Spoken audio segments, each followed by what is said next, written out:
I was born in Columbia, South Carolina. I had a great childhood, enormous family, 18 first cousins on the Matthews side and several on the other side. And I had 3 sisters, and we had a very idyllic childhood. Carolyn is my older sister, and obviously I always looked up to her for that reason, but not that reason alone. She paved the way in classes that I attended at Heathwood Hall, as well as throughout my life, being someone that I could look up to and try to follow in her footsteps whenever it was appropriate to do so. The values that were instilled in me from childhood on were, first of all, to treat everyone equally. It didn't matter whether it was the CEO or the janitor. They got the same sort of treatment from my parents and my grandparents, and I observed that and have never deviated from that, I hope. I think we also were taught honesty, courage, loyalty, and fidelity. One memory that stands out for me is camping out at Camp Congaree and the wonder of being outside and looking at the stars at night and the wonderful campfire songs and cooking out over the fire. That was so much fun. My career today has nothing to do with what I planned when I was in college. I planned to be an advertising executive. One of my obvious mentors was my mother, who was diagnosed with leukemia when she was quite young and never mentioned it, referred to it only as my disease, and was such an incredible role model for perseverance and courage and strength for me and all of my sisters. The biggest challenge, I think, has been to be taken seriously. In the South, I think there's a perception that if you're a woman, an attractive woman, and you're friendly to everyone, you're somehow less than serious. And I don't perceive that to be the case.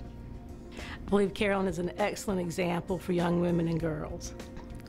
It's harder to be a woman in the workforce than most young girls, I think, realize. And things are getting better. They get better all the time. But Carolyn can really show young girls what perseverance and hard work can really lead to, what you can achieve. I would advise young women who want to develop their leadership skills to get involved in something that's close to their heart. And I would certainly advise the Girl Scouts, because Girl Scouting, I believe, was the first time that I ever felt like someone independent of my family was giving me a pat on the back for accomplishing something that was objective. I believe Carolyn is deserving of this award because her career epitomizes that of a woman in leadership. She's president of the South Carolina Women's Lawyers Association, and in addition tries to assist individuals in pursuit of careers, young lawyers, as well as those individuals seeking professional careers throughout South Carolina. If I had to describe her in 1 or 2 words, I would say that she is the combination of a brilliant person, but also a very down-to-earth, caring person. I've actually had cases before her in court, and she treats all parties, everyone, with respect. I would describe Carolyn as being extremely intelligent and very wise. Well, in the next 10 years, first of all, I'd like to write a book somewhere between Irma Bombeck and Louis Grizzard about just things that I find funny. But I would also like to become a better wife, mother, grandmother, and just human being in all respects. People would be surprised to learn that I hold a patent for a type of pantyhose.